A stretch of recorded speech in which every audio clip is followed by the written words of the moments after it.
आप जो भी सामान खा रहे हैं क्या वो पूरी तरह से शुद्ध है? ये सवाल इसलिए उठ रहा है क्योंकि कानपुर HBTI इंस्टीट्यूट ने जिस तरह से रिसर्च किया है वो ये बता रहा है कि मस्टर्ड ऑयल में ज्यादातर कंपनियां मिलावट कर रही हैं। यानी समझ लीजिए आपकी सेहत के साथ किस तरह से खिलवाड़ किया जा रहा है। विश्वास के साथ आप सामान खरीदते हैं, लेकिन हो सकता है जो विश्वास आप रख रहे हो उन चीजों में वही उसी के साथ धोखा हो रहा हो। और अब ऐसे में तो यही सवाल उठता है कि यार सब कुछ नकली मिलने लगा है, दूध नकली, मसाले नकली, तेल नकली। तो कानपुर की HBTI इंस्टीट्यूट का कहना है कि मस्टर्ड ऑयल में केमिकल की मिलावट हो रही है और ये मिलावट बड़ी और नामी कंपनियां कर रही हैं। इसकी वजह से लोगों को गंभीर बीमारी भी होने का खतरा है। अब ऐसे में लोग खाएं तो खाएं क्या?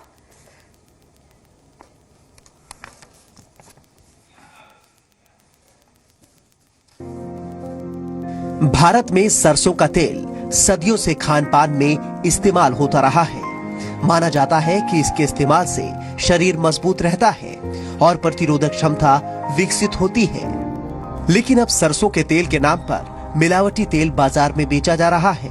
धोखा देने के लिए इसमें पीला रंग भी मिला दिया जाता है। एक रिपोर्ट में ये बात सामने आई है कि कई तरह के केमिकल से तैयार ये तेल न सिर्फ घातक हैं, बल्कि कई बीमारियों को भी जन्म दे रहे हैं।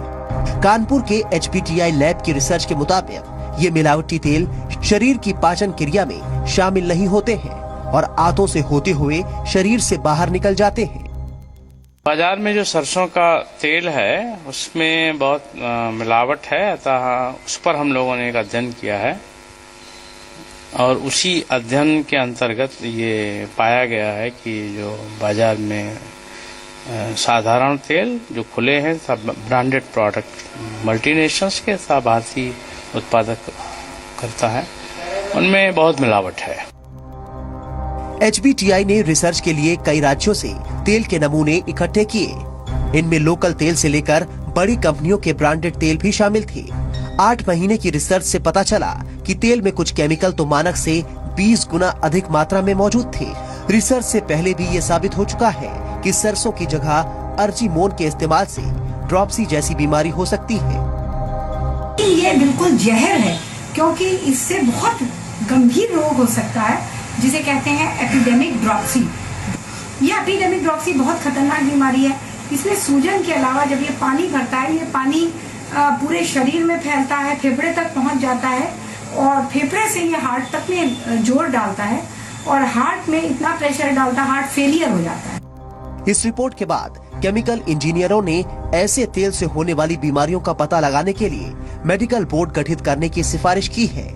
वहीं आम आदमी भी रिपोर्ट के बारे में जानकर हैरान परेशान है। पहले भी ये बात सामने आ चुकी है कि देश में जितना सरसों पैदा होता है उससे ज्यादा तेल बाजार में मौजूद है। ऐसे में मिलावटी और नकली तेलों पर रोक लगाकर ही आम आदमी की सेहत का ख्याल रखा जा सकता है। तो आप जो भी खाइए कम से कम ये सोच के खाइए या समझ के खाइए, देख कर खाइए कि दरअसल उसमें कहीं ऐसा तो नहीं है मिलावट है। अगर लग रहा है आपको खाने में कि टेस्ट में कुछ फर्क है या कुछ भी है तो फिर अलर्ट हो जाइए। तो नकली खाद्य तेल लीवर को किस तरह से नुकसान पहुंचाता है ये हम आपको बताते हैं। ये शरीर के डाइजेशन सिस्टम को भी बुरी तरह से हिलाकर रख देता है। नकली खाद्य तेल से हाइपरटेंशन और कोलेस्ट्रॉल बढ़ता है। नकली खाद्य तेल की वजह से किडनी भी खराब हो जाती है। तो जॉइंटिस, हेपेटाइटिस, उल्टी, पेचिस, एनीमिया जैसी घातक बीमारियां